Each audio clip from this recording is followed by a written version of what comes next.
Selamat datang di channel Tifosi Inter Milan. Channel ini akan membahas preview-preview pertandingan serta berita-berita terbaru tentang Inter Milan.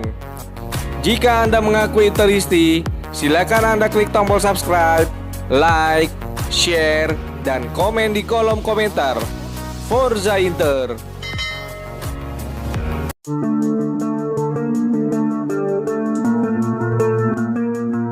Dua pertandingan sulit di Serie A bagi Inter Milan menghasilkan dua pertandingan luar biasa pekan ini dengan hasil yang berbeda. Kemenangan comeback 3-1 yang luar biasa di laga tandang ke markas Fiorentina di Florence pada Selasa malam adalah penampilan fantastis Nerazzurri dengan mode permainan menyerang, melawan tim yang sedang dalam performa terbaiknya. Di sisi lain, hasil imbang 2-2 di kandang melawan Atalanta pada Sabtu malam membawa hikmah akan keputusan yang harus diambil soal masa depan sang kapten Inter, Samir Handanovic. Dilansir Sempre Inter, berikut 5 catatan soal Inter Milan dari penampilan mereka pekan ini. Jelas sudah kalau Inter Milan harus memburu pemain asal Kamerun Andre Onana untuk menggantikan Samir Handanovic yang dinilai rapuh. Dengan situasi kontrak kiper Ajax itu yang akan habis pada musim panas mendatang, Inter diyakini sedang berdiskusi untuk rencana perekrutannya. Kesepakatan itu perlu didorong lebih cepat bahkan jika itu berarti harus membayar sejumlah uang. Adapun Samir Handanovic, selesai. Dia memang merupakan pemain hebat untuk Inter saat klub berada di periode tergelap klub, tetapi sekarang saatnya untuk mengucapkan selamat tinggal. Karena itu Sempre Inter mendesak Inter untuk mulai memainkan kiper kedua saat ini, Yonut Radu hingga Januari. Lalu merekrut Andre Onana untuk posisi utama. Untuk pilihan yang satu ini, jelas benar-benar keputusan yang berat.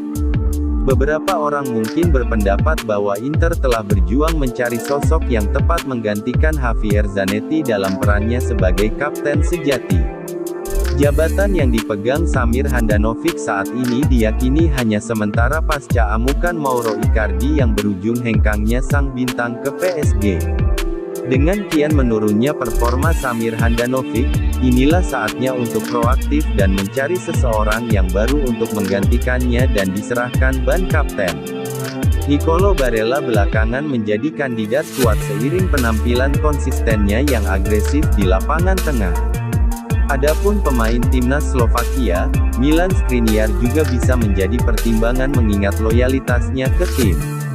Dia bahkan memecat agennya untuk bertahan di Inter, beradaptasi dengan gaya baru di bawah Conte dan telah berulang kali menegaskan keinginannya untuk menjadi legenda Nerazzurri.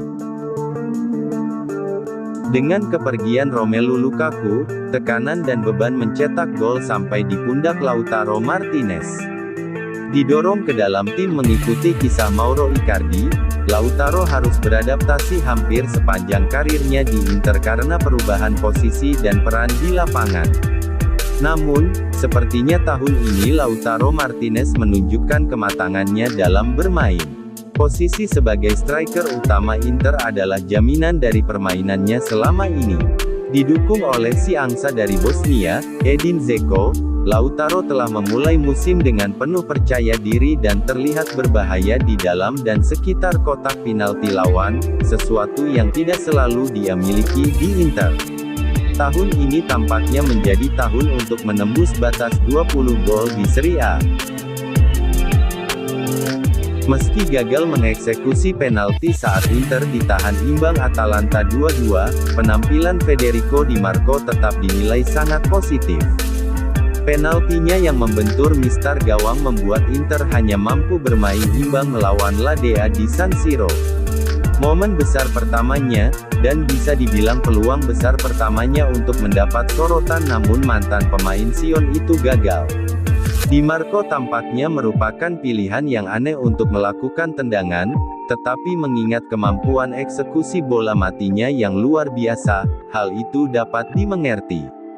Meminta maaf di media sosial setelah pertandingan, Di Marco jelas patah hati. Namun dia tetap mendapat dukungan dari fans dan rekan setimnya. Dia akan bangkit kembali. Menyongsong pekan ini, Inter akan menghadapi Shakhtar Donetsk di Ukraina di ajang Liga Champions. Laga ini menjanjikan pertarungan seru, lantaran kedua tim sama-sama mengalami kekalahan pada pertandingan pertama di grup D dan bertekad bangkit di laga kedua. Pada kunjungan terakhir mereka ke kandang Shakhtar, Inter menguasai segalanya kecuali mencetak gol yang berujung hasil imbang 0-0. Kali ini, diprediksi akan banyak gol yang terjadi mengingat bagaimana agresifnya permainan Inter Milan musim ini.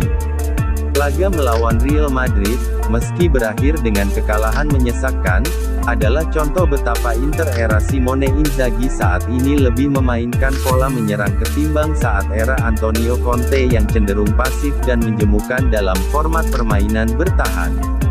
Kemenangan ini wajib diraih Inter Milan saat hadapi Shakhtar malam ini, untuk tetap menjaga asa lolos ke babak selanjutnya. Peningkatan kepercayaan diri itu akan memberi Inter cukup untuk melihat mereka melaju ke babak sistem gugur. Inter mempunyai peluang besar untuk amankan 3 poin malam ini, setelah kembalinya sang predator, Arturo Vidal.